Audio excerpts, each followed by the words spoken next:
Welcome to the Lowe Post podcast on a Wednesday morning before All-Star Weekend. We are recording this a day earlier than I would like to because of some family travel that I have tomorrow. So there's a million games tonight.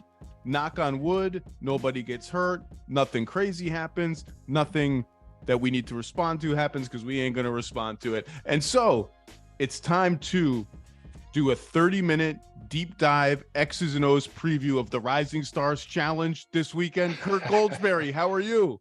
I am great, Zach. How are you doing? Who do you got in the Rising Stars Challenge? Team, I don't know who against Sohan. team. I'm not sure who. I'm just watching Sohan. My Spurs friends are so excited about their rookie, and he's got a chance to show the world that he's exciting, which he is. So that's what I'll be watching for in the Rising Stars Challenge. I don't even know who's playing other than how they're breaking up the teams. I got to be honest with you. I don't know that. Is it world versus US? Is it? I just don't know. How are we doing this now? I don't know. I won't be watching the Rising Stars Challenge. I do love Jeremy Sohan though. I'm a big I'm curious about where his development goes. So maybe I'll tune into a couple of Jeremy Sohan possessions. Okay. Trade deadline's over. Chris Herring and I yesterday did the most interesting teams and players for the rest of the season in the wake of all the tumult that happened last week at the trade deadline. I wanted to use your analytical brain, your numbers, your charts, your eye test, all of it to do something a little different, which is let's zoom in on units, halves of teams, defenses, offenses that we look at as sort of like, okay, if this team's going to be serious, this is the big question. This is the half of the court that they've got to make a leap at or maintain what they're doing at. And we bounced around some suggestions and we're ready to go.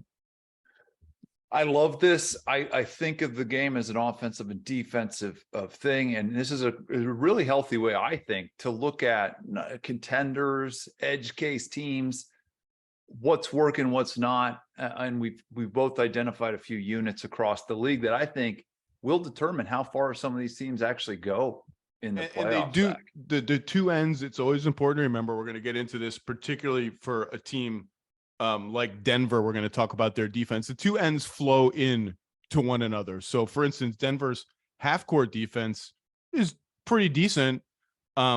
Their transition defense is often the case with teams with slow centers is abysmal. And a lot of that is like, if they turn the ball over a lot, they're going to give up 5-6 extra points a game. If they take care of the ball, they're going to give up 5-6 fewer points per game. But let's start with the Los Angeles Clippers, who just hung 134 on the Warriors last night. They are 21st in offense, 21st, 10th in defense. I have faith in their defense for the most part. Quick guards give them trouble. They've got to figure out, are they just not going to play 5 out anymore that Mason Plumlee is on the team? Do they believe in the viability of those lineups against postseason offenses? But their defense is going to be solid. Their offense being 21st is puzzling and disappointing on some sort of big picture level. This team has been one of the best shooting teams in the NBA since they combined Kawhi and Paul George. They are built to be a drive and kick, catch and shoot, 3-point shooting machine. There are signs that is beginning to click into place for them, but 21st on offense is 21st on offense. Mr. Goldsberry, what are you going to be looking for out of the Clippers? Because they're 32-28, not great. They're 5th. And even now we're 60 games into the season. Teams 5-12 in the West, that's 8 teams, all of them have either 28, 29, or 30 losses. So it's a traffic jam there. And the last thing I'll say before I turn it over, 60 games in, the Clippers still have no lineup, not one, that has appeared in more than 13 games this season. So the science experiment rolls on, and now they have Eric Gordon, Mason Plumlee, and Bones Highland. What say you? Yeah, I think you outlined it well. I'll be looking for the same thing I've been looking for multiple years now with this team, Zach. Will Kawhi Leonard and Paul George be out there when it matters? That to me is, if the answer is yes, we got a shot. If the answer is no, you don't got a shot. And the indicators back that up. If they're healthy, which is the biggest if west of the Mississippi, this team is as good if not better than any other team in the West. I would take them to beat Denver right now if you told me we had a healthy Kawhi and a healthy PG in the 600. Let's hit the brakes right there. That's a record scratch. That's a record scratch. I'm watching the numbers when these guys are both out there. They have an incredible net rating. I have seen Kawhi at his apex just win the playoffs. I have seen it on both sides of the court. I have not seen that with Denver. I have a lot of respect for Denver. We'll talk about their defense later. Whoa. They did embarrass Kawhi and Paul George right out of the playoffs not all that long ago. I know. And look, if you told me Denver puts it together and beats the Clippers this year, I wouldn't be shocked. I'm just saying the numbers I'm seeing this season with Kawhi and Paul George on the floor together suggest that they are elite on both ends of the court. Granted, this is a small sample, and the larger point with this team is that it's still a DNP mystery wrapped inside of a load management enigma. We don't know what we're getting, and you alluded to that already. I'm trying to see a best case scenario here. So apologies to Denver fans. That's where my head's at out of the gate. If you're telling me we're whole, we have these nice new trade deadline acquisitions, we've assimilated them, the ceiling is a championship. That's my number one point here. The ceiling for this team is an NBA championship, but it's going to take the kind of availability that they haven't demonstrated they've been able to have for years. I like their team on both ends of the court if they're whole. And again, it's unfun and it's not that interesting. The biggest question, are they going to be whole, Zach? Yeah. So I'm a sucker. I picked them to win the championship the second they got Kawhi and Paul George. And by the way, this is the same thing about the Suns trade brought all this back up. All these, you trade everything for a star trades. All of this 4 years later, do they regret giving up Shai Gilgeous-Alexander? Is it a mistake that they did this? Of course they look at Shai now and are like, ooh, it would have been nice to have hung on to him. But there is no regret. This is a pathetic franchise that has not gotten to the conference finals until they put these two guys together. There is no regret inside this organization for whatever downside may be looming in 3 or 4 years if this group doesn't work out. There is no regret. There's pressure. There's fear. They know what the downside is, but there's no regret. There's no like, oh my God, if we could turn back time. But there's one, like, could we hold Shai Gilgeous-Alexander out of that deal and still acquire Paul George? No, the answer is no. Clearly, the answer is no. They got Shai Gilgeous-Alexander. That was part of the deal. I don't think anyway. Who knows? I wasn't in the room. I've never heard this alternate history where, they could, like, the Thunder were going to be flexible on that. And so you just do it and you move on. But anyway, I'm with you. I picked them to make the finals before the season. They are plus 11 per 100 possessions, elite on both ends of the floor in almost 700 minutes now when Kawhi and Paul George are on the floor together. They did not acquire a traditional point guard. In fact, they sent away the two closest things they had to a traditional point guard. But I like what Eric Gordon brings to their team. I like what Mason Plumlee brings to their team. Gives them more flexibility to play kind of smaller, quicker lineups with Kawhi at the 4 or Batum at the 4, or even Paul George at the 4. Gives them more rim attackers. And just a couple of things, like their offense has been trending the right way. Yeah.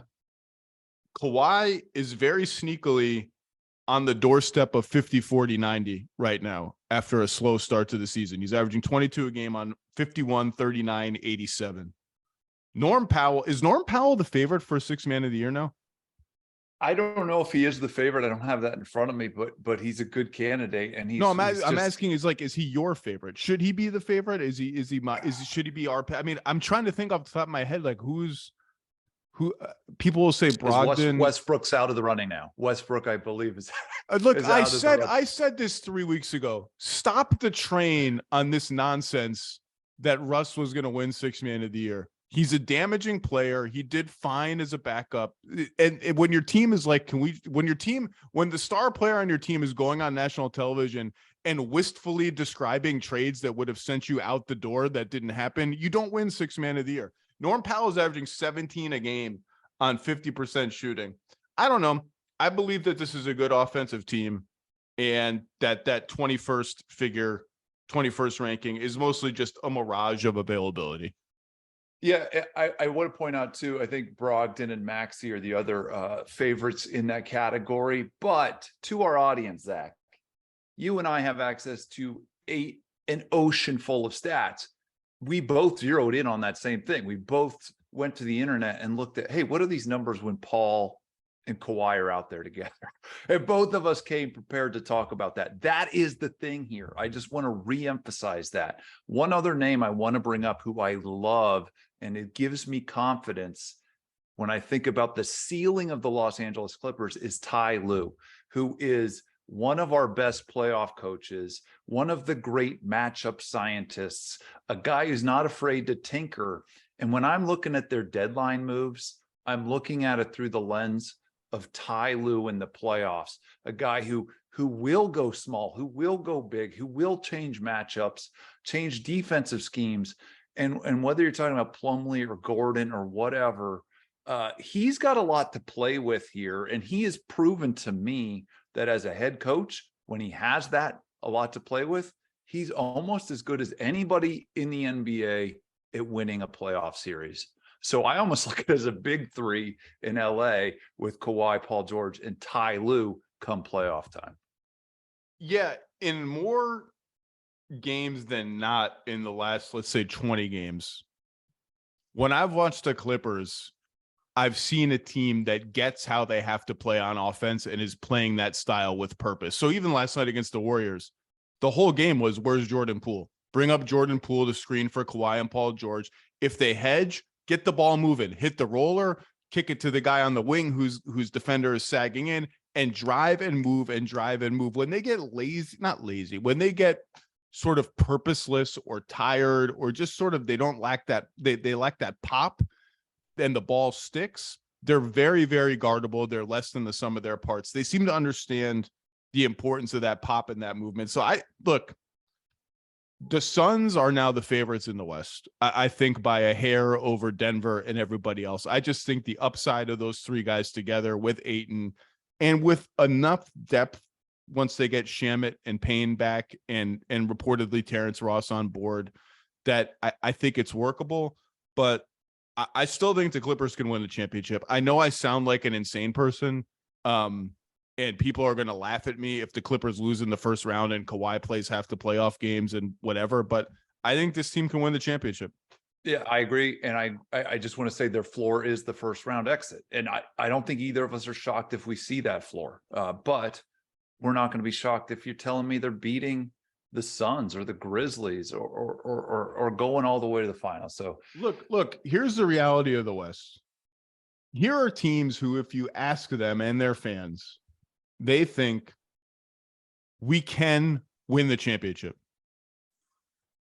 Denver, Phoenix, Memphis, Clippers, Warriors, Suns. Did I say Suns yet? I think so, but I don't remember. Oh, I did. It's been a long time.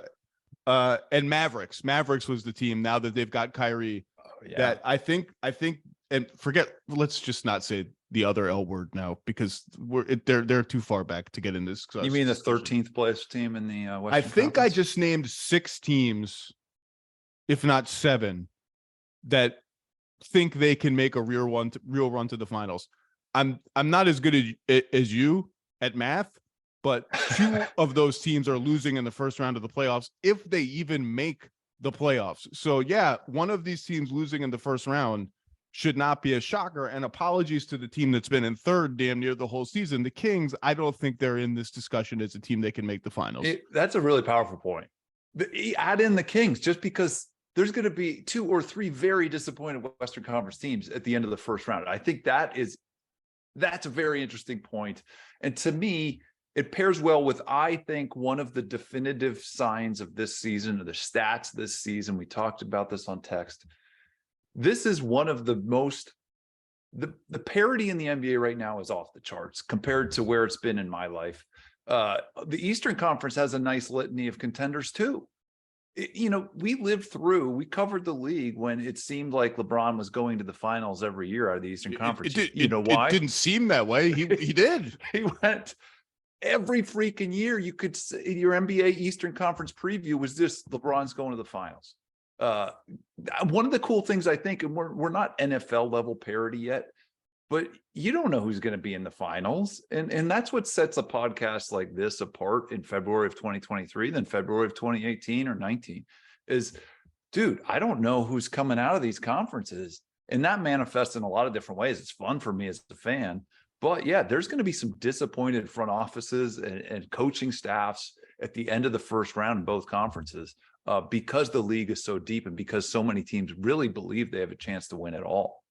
Let's go East and flip ends of the floor. You mentioned the litany of contenders in the East, or the top group anyway. And I think in most discussions of the East, it's Boston, Milwaukee, hard line, Philly, Cleveland.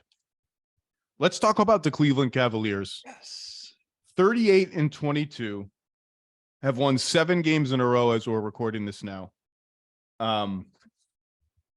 They are first in defense, and that's been the case all season and has gotten all the press, and deservedly so. They are number 1 in defense with a bullet.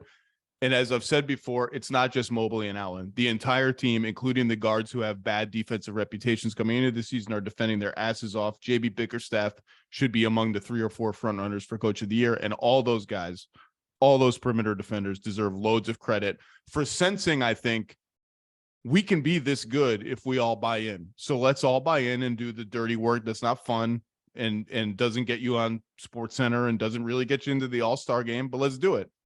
The question is the other end of the floor.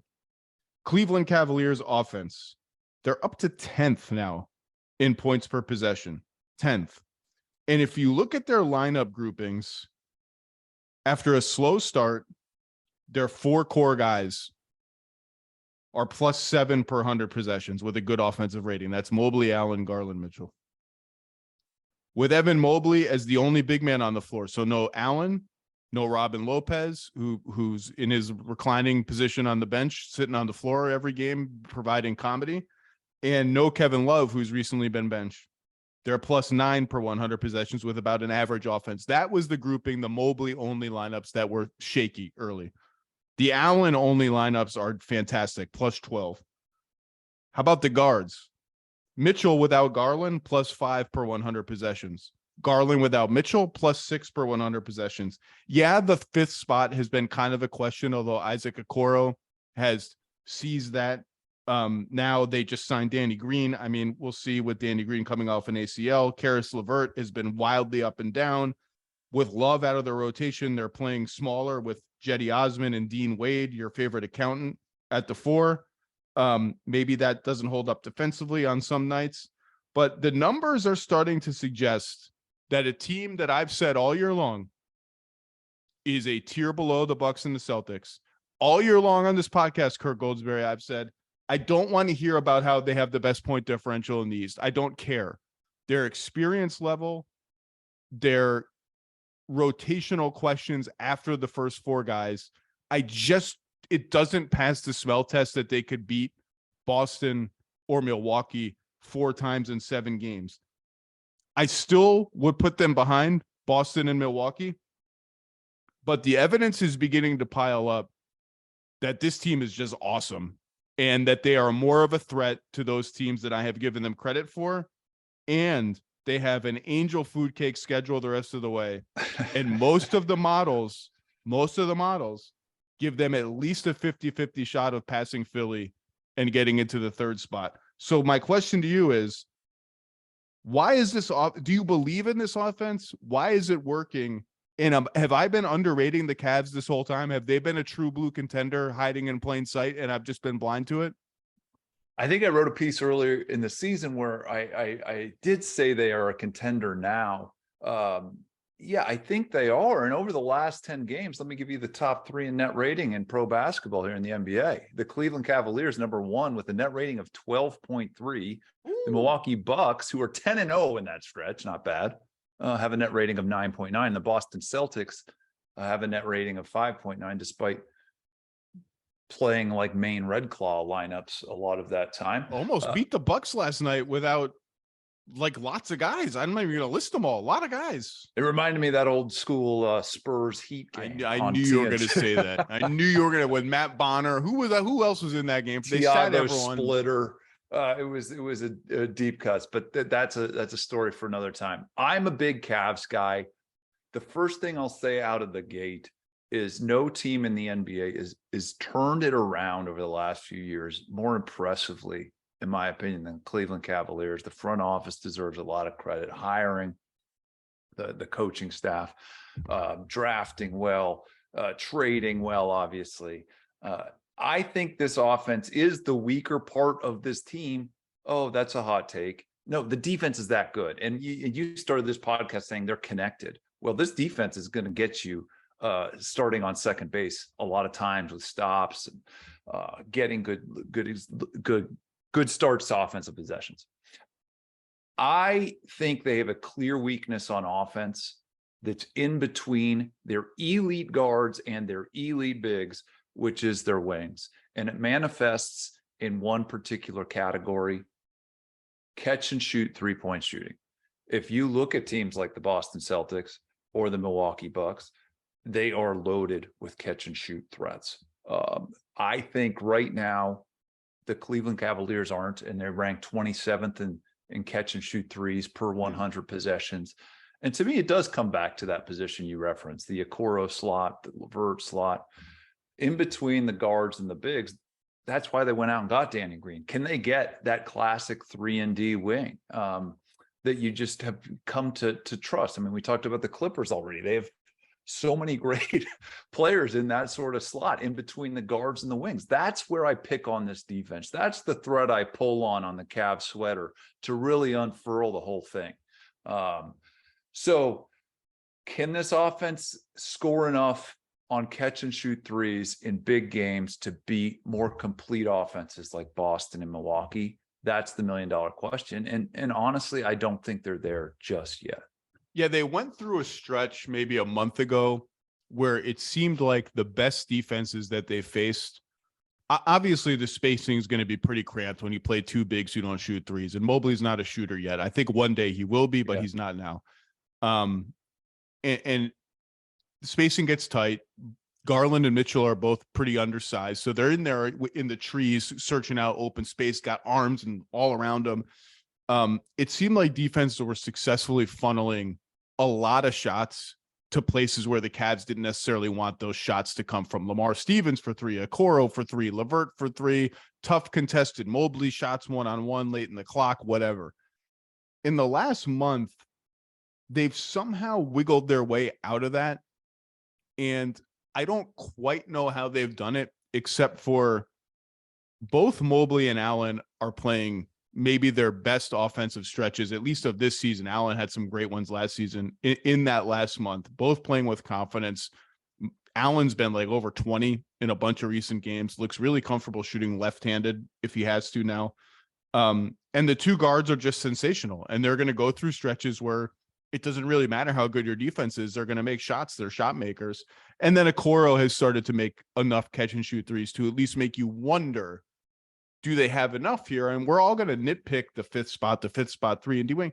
And you can't have everything all the time. Like, you have Donovan Mitchell, Darius Garland, and 2 all-star level big guys. Like the Warriors had everything when they had Durant. It's like, you don't always get everything. Part of winning is like, I'm not an A+ here. How do I work around it? The coolest thing about this team is they're all getting better. Like every key player in this rotation is on their way up. That's very exciting. And when I pick against the Cavs in a playoff series, which I think is coming, whether it's Milwaukee or Boston or whatever down the road, it's going to be because I don't think those guys are ready for those moments just yet. I mean, in the Milwaukee-Boston series last year, is the first huge series I'd gone to. past the pandemic, and just reminded me how intense those gyms can be, that Boston environment, the Milwaukee environment. It takes time to get over the hump there. I love Donovan Mitchell. I don't think he's afraid. I don't think Darius Garland's afraid, but you're talking about beating teams on their home court in these late round series. And I'm just not sure they're there yet, but there's a few other teams, if any, in the Eastern Conference that I think have a better 2020s ahead of them because of Mobley getting better, Darius getting better, Donovan Mitchell still not in his prime, Jared Allen still getting better. And I trust this front office and this coaching staff to continue to build. They are a contender. They're not a favorite in the Eastern Conference right now. A series I would love to see that the seedings, it's going to be very impossible, almost impossible, barring some upsets for it to happen. I would love to see Cleveland and Philly in a 7-game series, because you just mentioned the kind of relative inexperience of the Cavs other than Mitchell in the playoffs. There's something about this team and the way they play. Part of it is Garland's steady hand and his just utter fearlessness in crunch time. Part of it is Mobley, just, he knows how good he is. And even when he's slumping offensively, he doesn't let it affect his game at all, including his aggression on offense. Jared Allen has always been completely fearless. Like, Giannis will dunk on him, he'll come right back the next time and try and get you at the rim. There's a certain steeliness to them that is ahead of their age. And I don't actually think they're going to be afraid of the moment in the playoffs. Now, that's different than saying they're ready for Boston and Milwaukee, because that series last year, it was a bloodbath. I mean, that series was like, oh my God, the level of physicality and intensity. That is going to be new for some of them. But I think mentally, they have just a certain fearlessness and almost, I don't want to say cockiness to them, but they don't strike me as afraid of anything. And they're under, to your point about them improving, they're under zero pressure. They're under, losing in the first round would be disappointing. If they get by that, they're under no pressure. The Sixers, they've got some scars. They've got some scars. They've had 2 seasons to try to get back to the conference finals for the first time since Iverson. 2 seasons where the brackets broke exactly as you would have hoped they would break for them. And 2 seasons that resulted in high-profile failures. They have an all-star shooting guard, should have made the all-star team this year, James Harden, an all-time great player with a history of, in elimination games, who can be a free agent after this season. They have an all-world star center who has seen roster turmoil galore around him, from Jimmy Butler to Tobias Harris coming to Ben Simmons to Markelle Fultz to on and on and on, who wants and craves to be the MVP and wants and craves to get past this hurdle of the second round of the playoffs. If the gods could give us a Cleveland-Philly conference semifinal matchup, I just think it would be so fascinating to watch how their respective players deal with, okay, it's 2-2, game 5 in Philly. Let's see who's ready. I think it would be awesome. I don't think it doesn't look like we're going to get it, though. I think I love that word, steeliness. That's a perfect adjective for these guys. And Darius Garland, I think we talked about this earlier this year, in those non-Mitchell minutes, Darius Garland is more than capable. Any team, almost any other team in the league would love to have him running their offense in crunch time. He's fearless, but the culture there, it's a great contrast with Philly. And in my notes, Zach, one of the other interesting things is, like, their sister city in the NBA right now might be Memphis, another team with a really reliable defense, a questionable offense we might talk about here. But you also use the word cocky. I would use the word cocky for the Memphis Grizzlies. There's more of a quiet confidence with Cleveland that I think both you and I sort of appreciate more than what's going on with the Memphis team. But I think those are 2 young teams that have some parallels in the playoff run this year. Will really be a good sort of status for where they are as an organization. Which one of them is more ascendant and more reliable going into the 2020s here? What's more cocky than cocky? Like, is there an adjective for, like, above cocky, super cocky? Braggadocious. I think cocky is worse than braggadocious just I because think braggadocious sounds fancy. Dylan Whatever that is, Brooksishness. I think Dylan Brooksishness is the word you're looking for. whatever that is, that's what the Grizzlies are. And let's transition to the Grizzlies because you mentioned defense first and defense flowing into offense. You hit it on the head with the Cavs. I'm looking at the numbers now. First, they force a lot of turnovers, and they're 5th in points per possession after steals and 3rd in points per possession after defensive rebounds. So when they get stops, they score really well. Transitioning to the Memphis Grizzlies, who are 3rd in defense, right on the heels of the Cavs, and 17th in offense, and are the number 1 transition offense in the NBA and 22nd in half court first shot offense. Oh, now, that's a huge one. Second shot offense is a different story. To wit, with Steven Adams on the floor, they're scoring almost 120 points per 100 possessions, which would lead the league among all teams.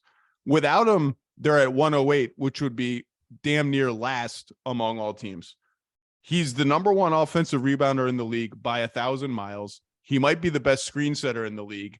He definitely is the guy you most want on your team if there's an altercation.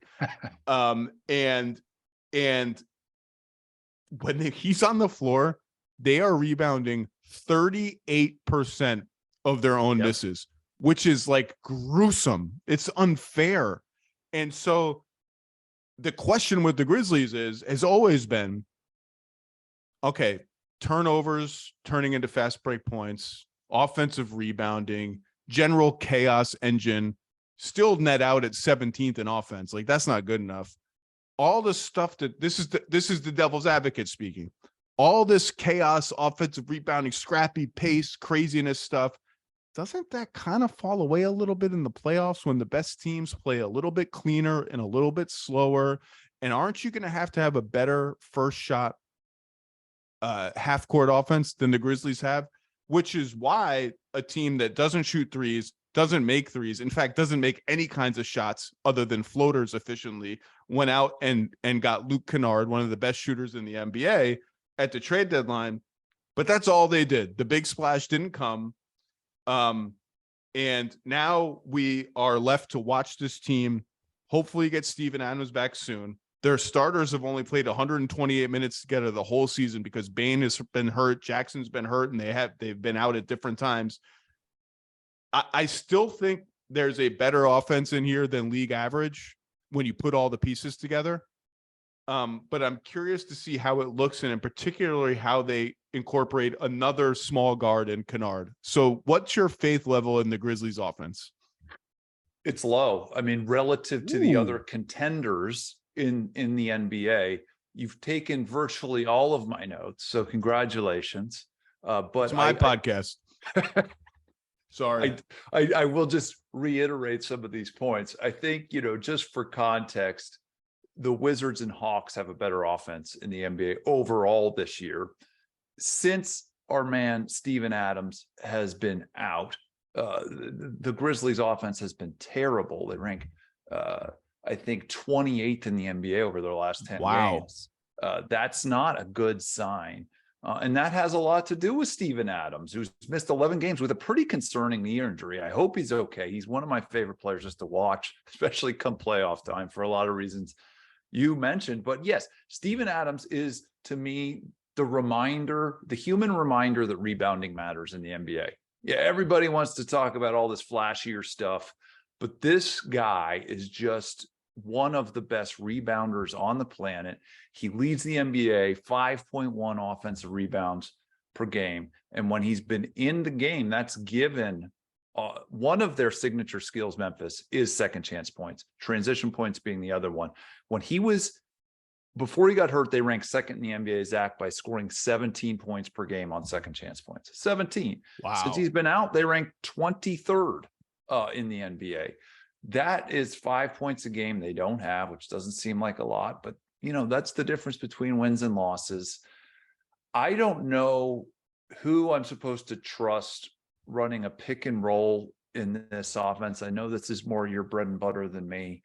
Do I really trust Dylan Brooks or Tyus Jones with the steering wheel in their hands in the playoffs? No. John Morant, sure.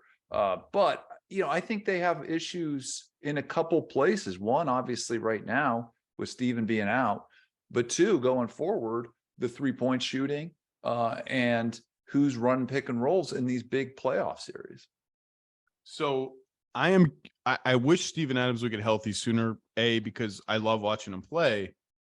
And B, because I do want to see this team whole for the reasons you just mentioned. First, yes, we all trust Morant. Morant's amazing. He's going to get where he wants to go. Almost any possession. Bane has upped his pick and roll frequency significantly this season, and can do a lot of different ball handling things on offense. Doesn't always have to be like clear out. It's a 2-5 pick and roll with Bane. He can come off a screen and turn that into a pick and roll. And if you put all that together with Jackson having his best offensive season, Adams setting these brick wall screens and getting offensive rebounds, and just enough good judgment from Dillon Brooks, like you don't have to shoot every time. You do not get an extra point if your foot is on the 3-point line. You have to be behind it to get the extra point. I think there's enough sound half-court offense there to squeeze out enough points for their defense to win the day, provided Jaren Jackson doesn't foul himself out of every. Oh, that was my great point. And honestly, that thing, and I went on Twitter and I defended Jaren Jackson's honor the other day when he was. By the way, that was the Lord's work, because I sure as hell didn't want to do that. Thank you. Well, let me give shout outs to our friend Kevin O'Connor, me and him were doing the same thing at the same time. We didn't know it. He actually got to the Twitter thing before me, and then I looked like I copied him. Good job, Kevin, by you. But I got the same picture. He's a great defender. But one of the crazy stats of the last couple of weeks in the NBA was this line: Jaren Jackson Jr. at Boston in their loss, 20 minutes. How many fouls? 5? 6. He 6, fouled okay. out. He fouled out of the game at 20 minutes. That's not just some sort of weird stat. That screws with your rotations. If you can't reliably count on your starting bigs to be there in their stints, all of a sudden everything is unreliable down. And especially without Steven Adams. Like, now you're playing Tillman more than you want to play. And now opposing defenses are doing things in the rim. So yeah, Jaren Jackson's foul trouble is more than just some trivial thing here, especially against the league's best offenses. I love him, but that is an obvious growth arc for him. Can he play defense without fouling against the best teams in the Western Conference in these playoffs or not? Well, and also their best non-starting lineups for years now have been Jackson and Brandon Clark together. That combination just works. It works really, really well. Those two complement each other really well. And when they need to get their full complement of all those minutes, Jackson at center by himself, Jackson Clark, Jackson Adams, they need him to play 35 minutes a game in the playoffs. And there's just no evidence he's going to be able to do that. He also would be, I am curious how often they're going to play Morant, or I guess Jones, one of their point guards, let's just say Morant, Bane, and Kennard together, because they've already tried it with their backup units in Kennard's first game with them.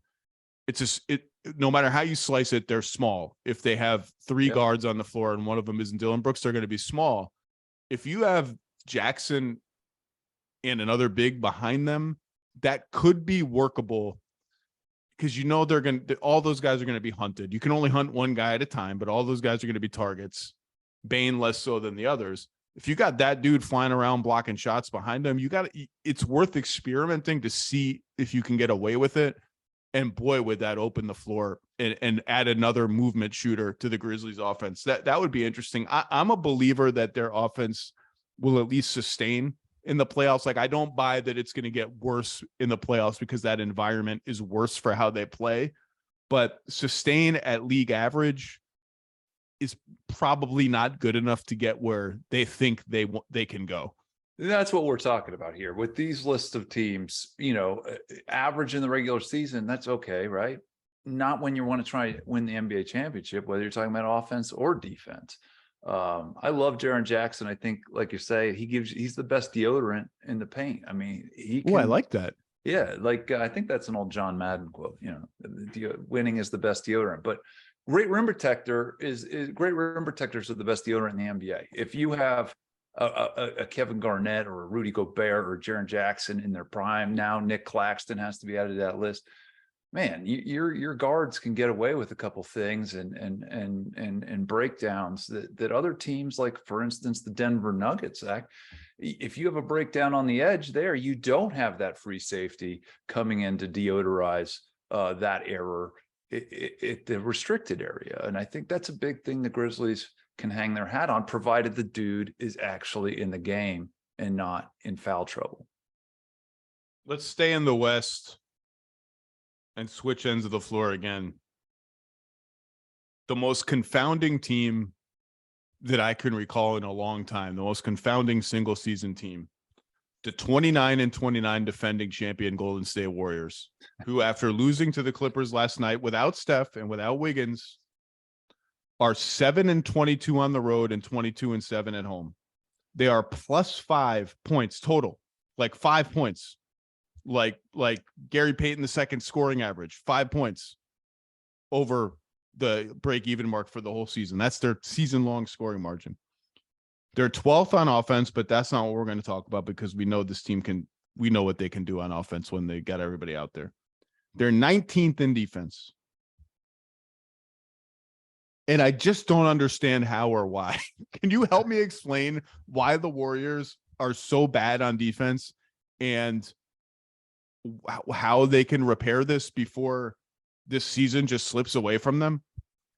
Yeah, most people expect me to talk about numbers. This is not a numbers thing for me. I think these guys are tired. I don't think they have the togetherness that they had last year, and we can allude to obvious things that have happened there. And people could say that's too touchy-feely. Fine. Nobody wants to hear me talk about vibes, but to me, that's where it starts. The tired, the age. They have thinned out this rotation quite a bit. There is no Gary Payton. There is no Otto Porter. Maybe we'll get to Gary Payton later, but that's where it starts. Defense, you have to have a lot of will. Draymond was quoted last night as saying, we don't have the will to do what needs to be done on that end of the court. Well, they also don't have the Andre or the Gary or some of the names that we're used to seeing when we think about, and for those who don't remember, like when this team wins titles, they're the best defense or one of the best defenses in the NBA, Zach. And this is not that.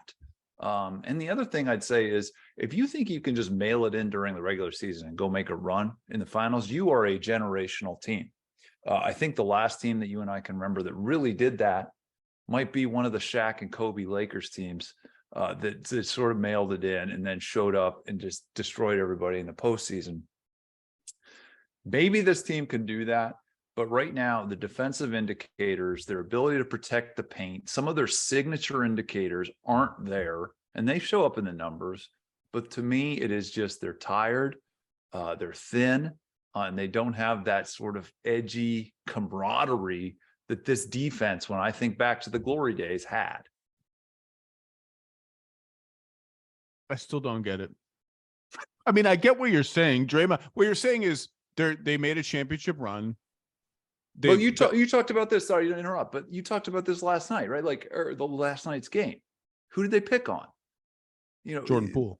Yeah, and I feel like there's just some loose, weaker links in this defense, with all due respect to Jordan Poole, that didn't exist when we're talking about them having a lot of elite defensive seasons. So, he was on the team last year. I know, and he was on the team last year, and that is a strong counterpoint at very least. But I feel like those kinds of weaknesses aren't getting covered up for this year like they were last year. And when I think of the glory days of the dynasty, I don't think of any weak links in the defense, really.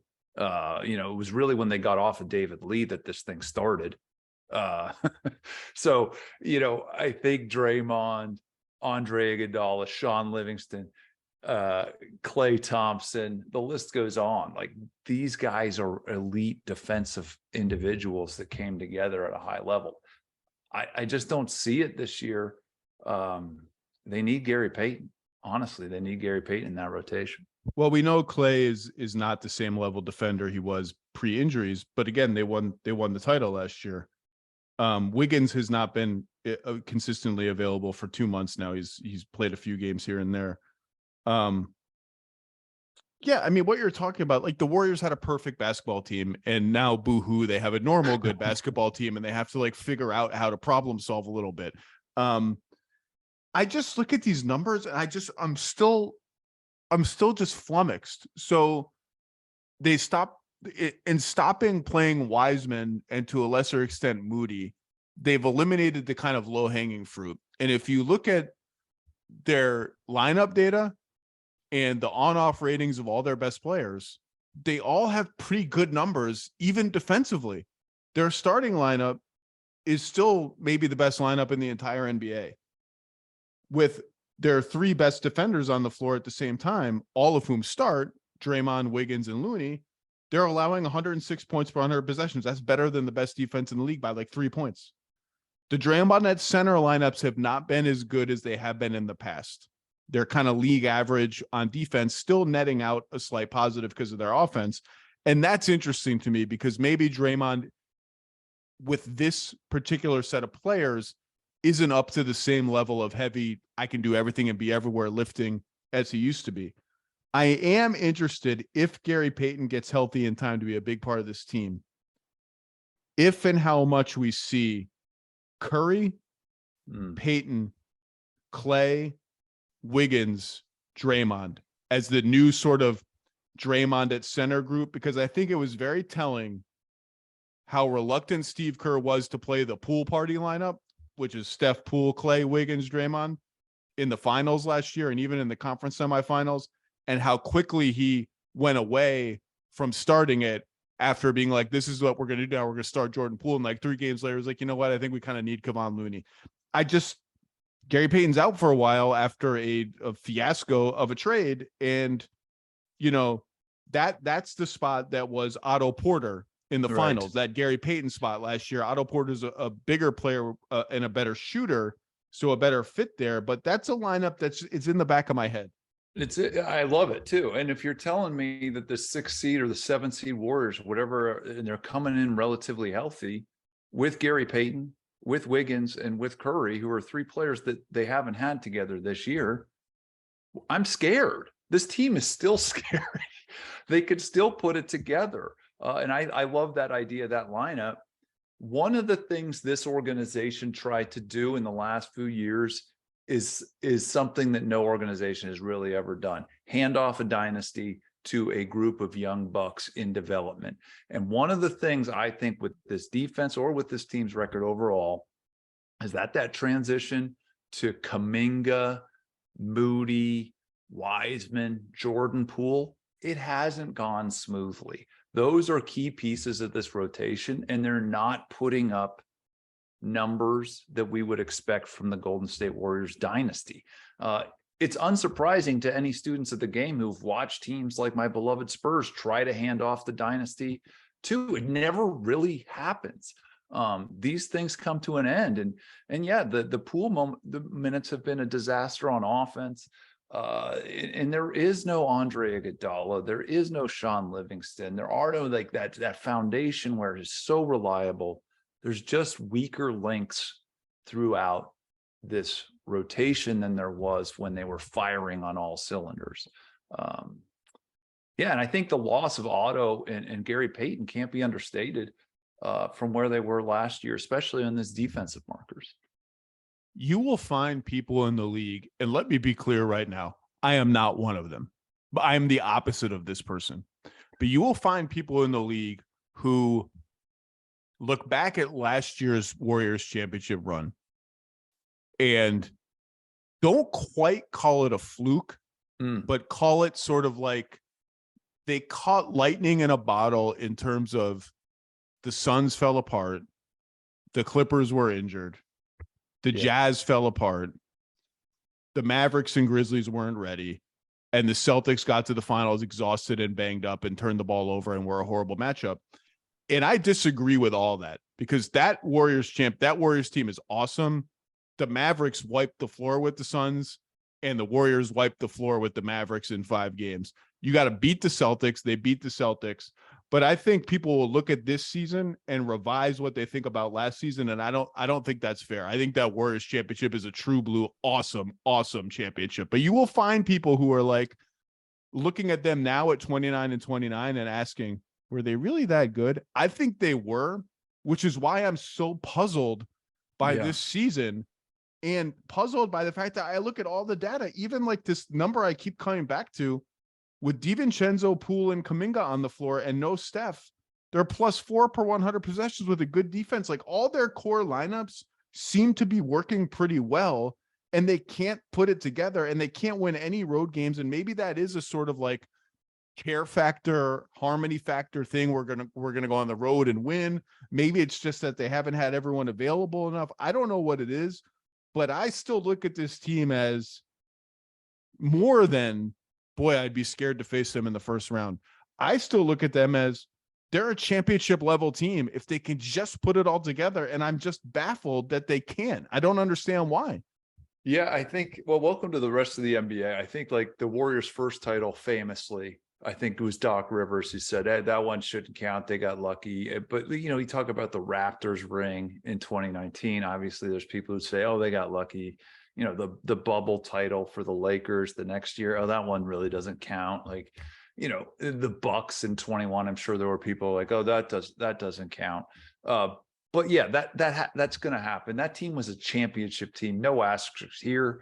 And I still think the old NBA slogan, again, I'm not talking about numbers, so forgive me, never underestimate the heart of a champion.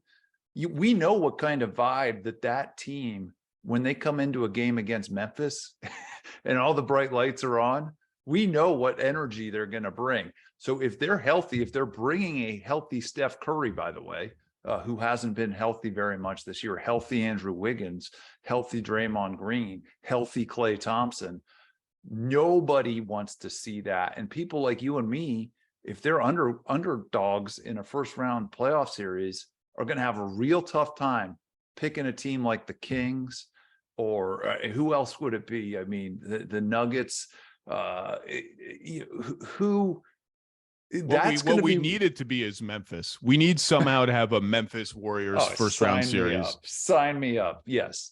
But you and me and the rest of our community, who are we picking there?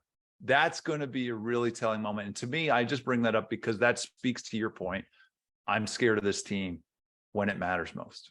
Well, that's what you're saying is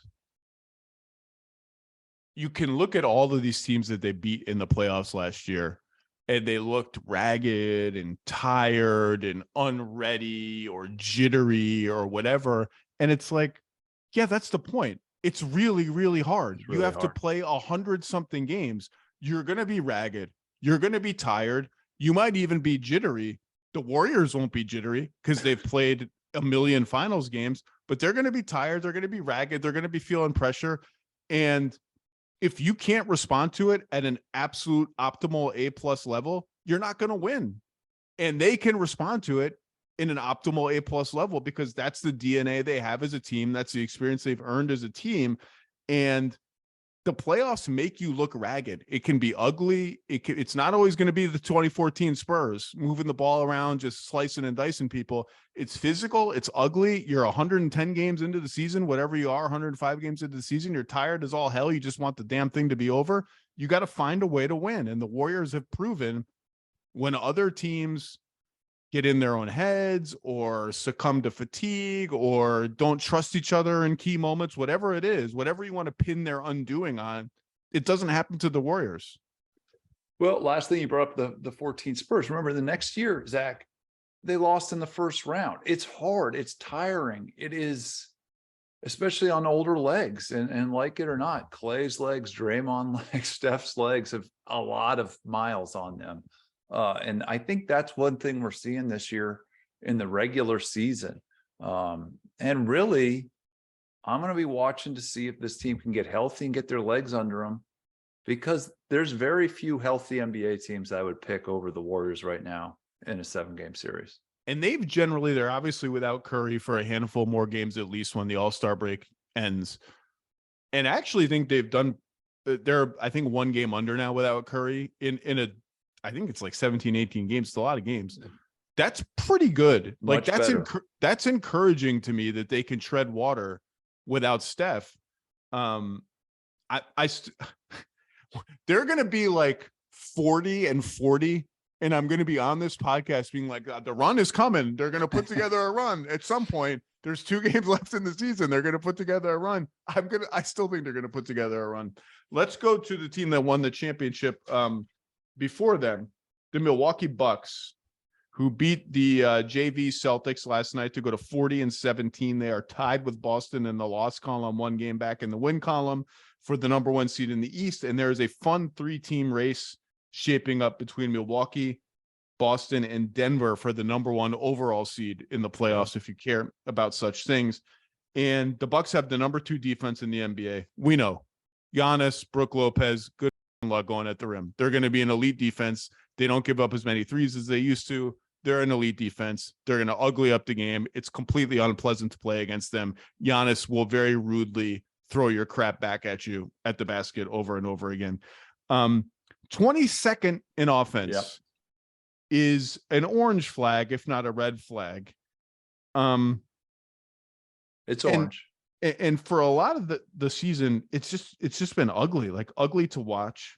And all season long, I've said, I don't really care until Middleton comes back because he's their most important ball handler. He's back now. He's only played 108 minutes with Drew Holiday and Giannis Antetokounmpo. Looked okay. Chris doesn't look quite the same to me. He looks a little better every game, shooting 29% on threes. They've never been, even in their championship year, a particularly artful offensive team. They've been a more bludgeoning offensive team. But they bludgeoned their way to a ring, and they have, I think, the best player in the NBA, or neck and neck with Durant. What do you make of this offense? How is it just sort of like it'll be fine when they all get more minutes together? Obviously, they just got Crowder. Like, what's your concern level here? Because it's been a strange, uneven season.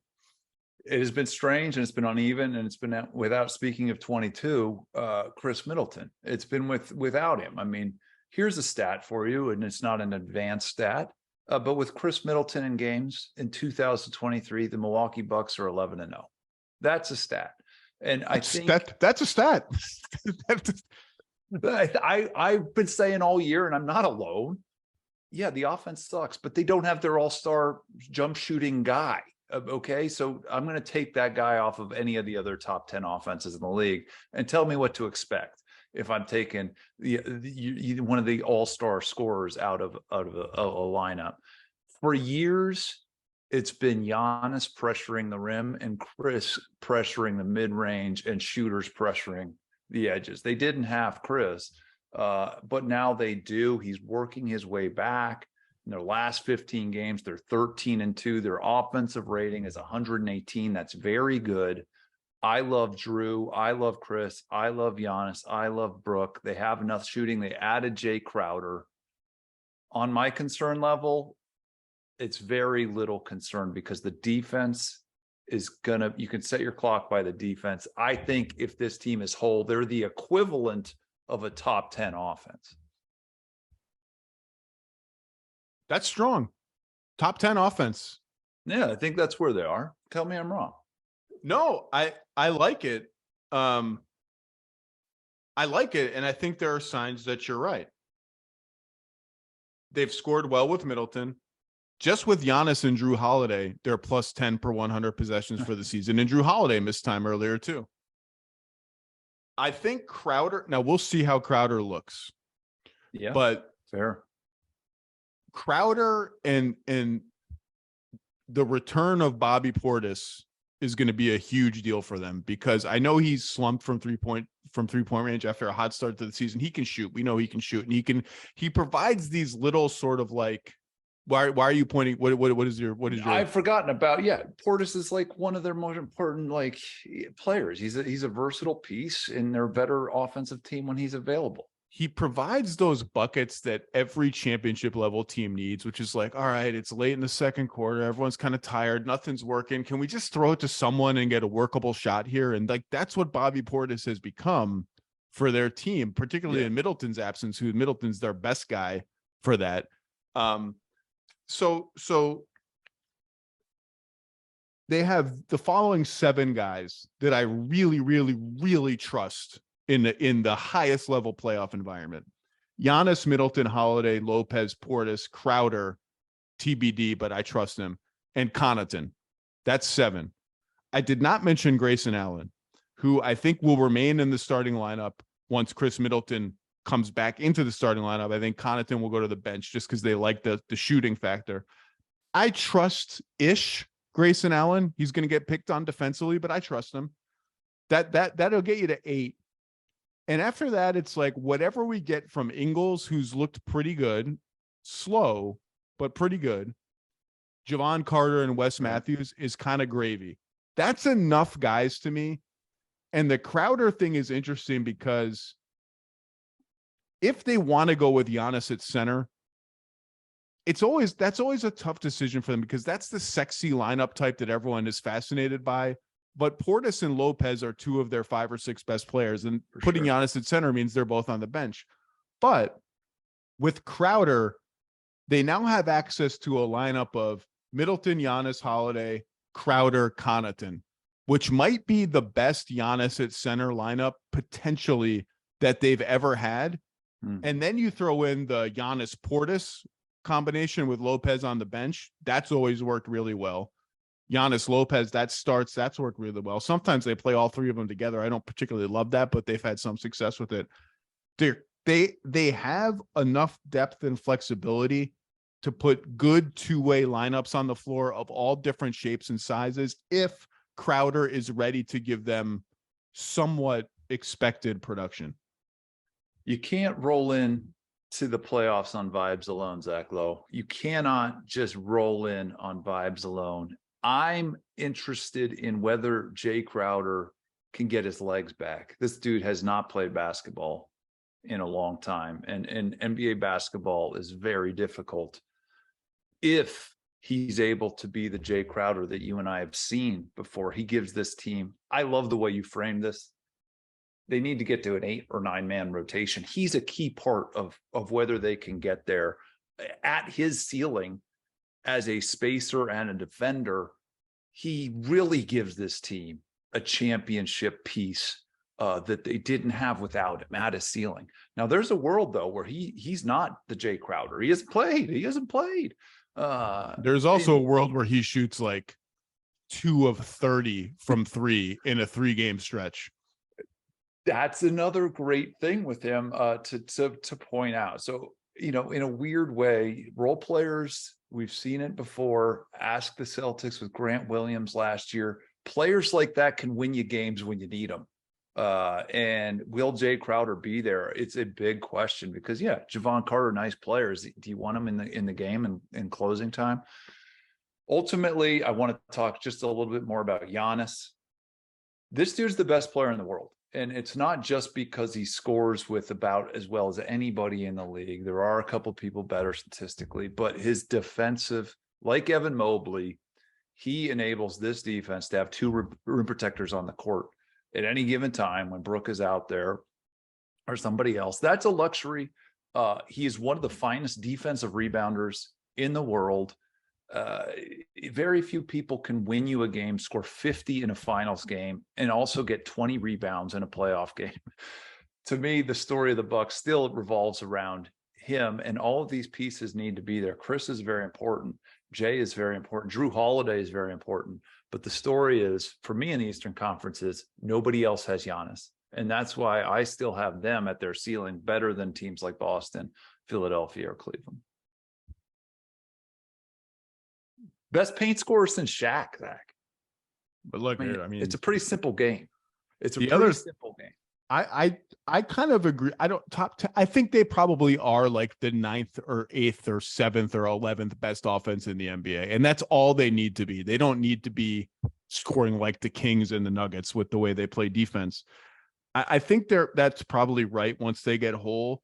They've also all season long been atrociously unproductive in transition. Like for a team that wants to run, all the efficiency numbers are like they're the worst scoring team in transition.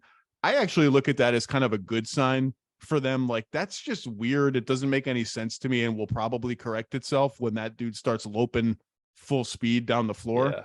Yeah. You mentioned Boston. You wanted to talk a little bit about Boston's offense, and I will let you do that in a second.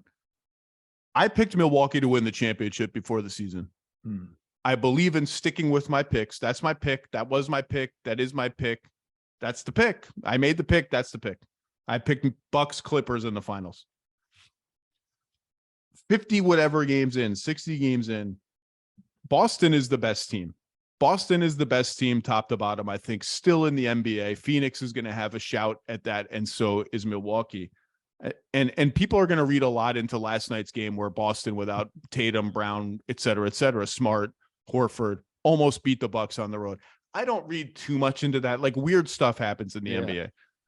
But I do think Boston has established itself as, like, we're just like, over, if we played 300 games, we'll have the best record. We'll be the best team. If this were the Premier League and you just played out the season and whoever won the most games won, I think it would be Boston.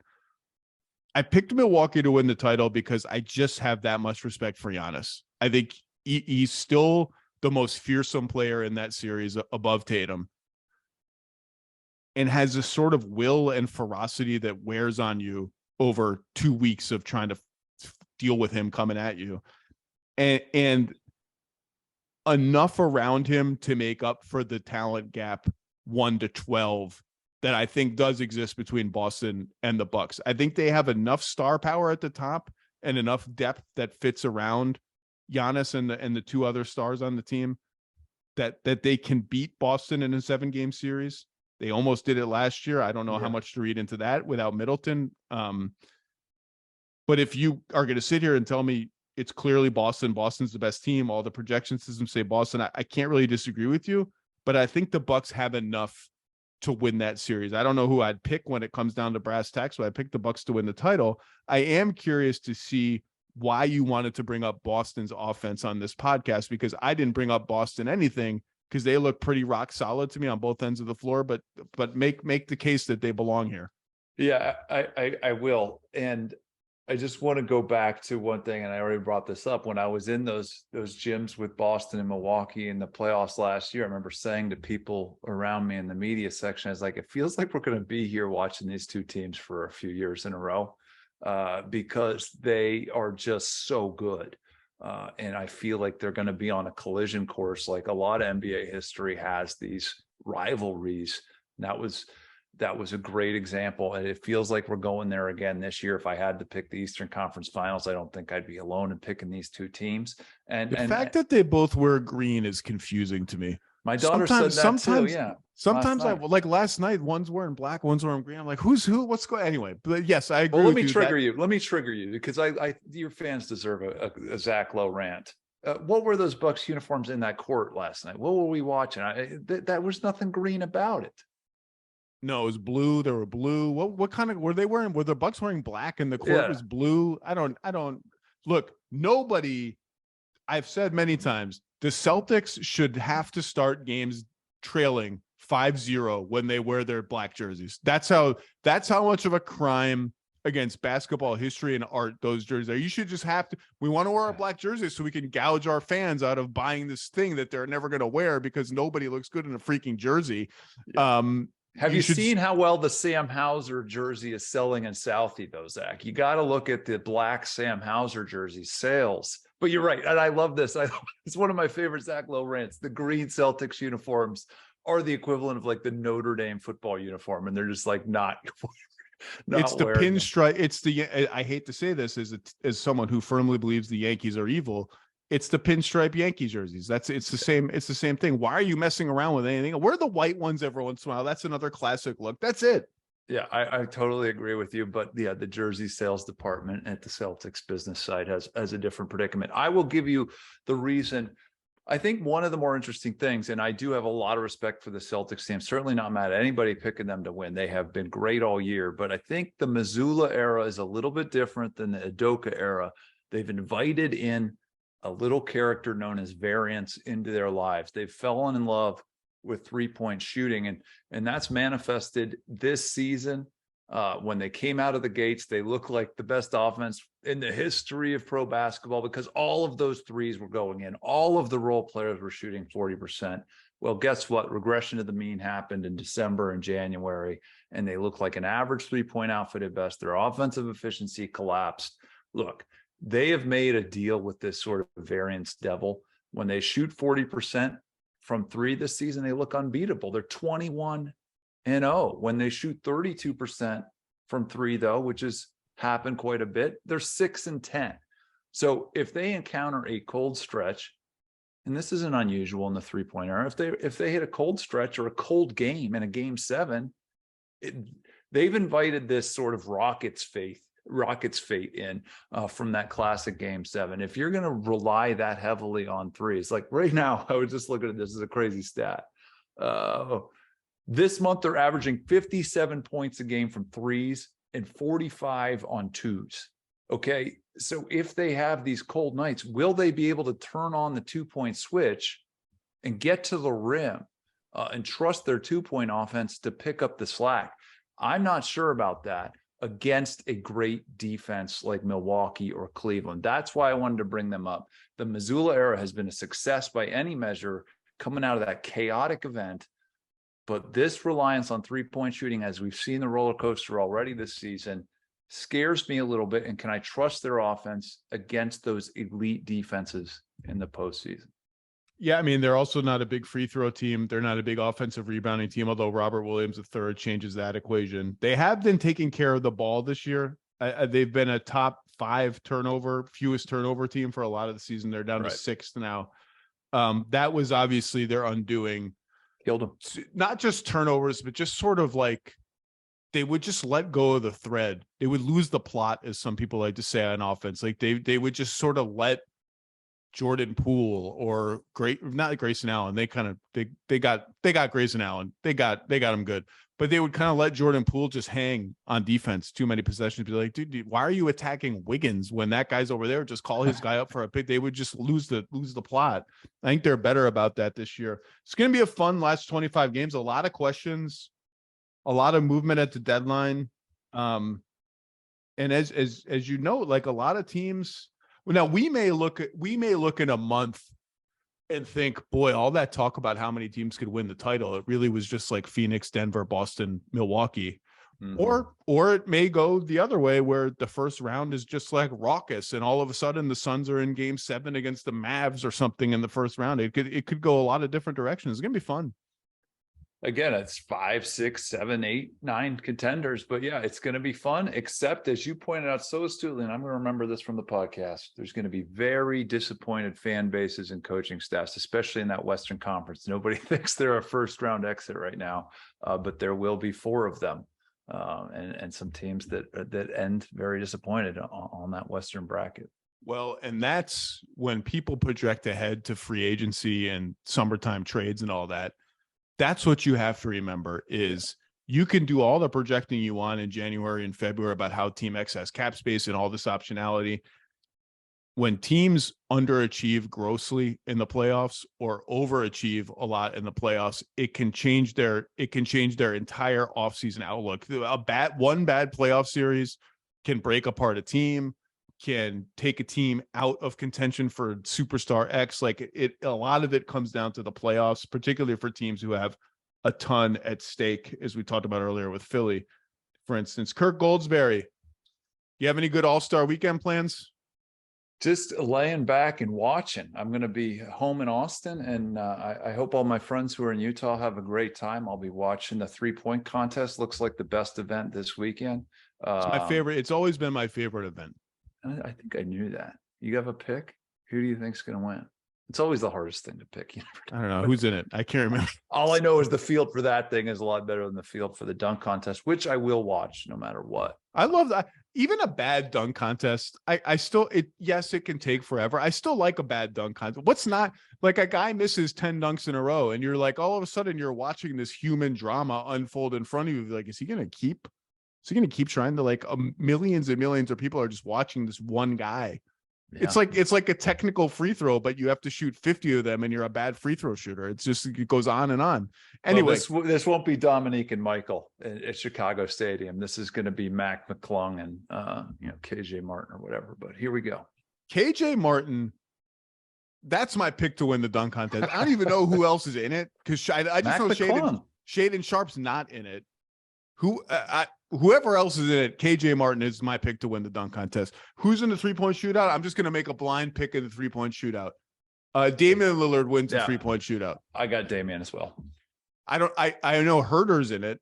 I know Simons is in it, but he got hurt last night. Tatum, I believe, is maybe the highest profile player in it. But I'm taking Damian. You would think I would know the field before making a prediction, but I'm taking Lillard. All right, Kirk Goldsberry, read him at ESPN.com. Listen to him occasionally at the Hoop Collective, occasionally here at the Lowe Post. Look at his beautiful graphics. I have one hanging up on my wall back here, the Naismith International Park. Thank you, Zach. By Sprawl Ball, which we've done a whole podcast about. I have it somewhere in my shelf somewhere. Kirk Goldsberry, you have changed basketball discourse for the better over the last 10 years, and it's a pleasure talking to you. Thank you, Zach. Have a great weekend and a good All-Star break, my dude.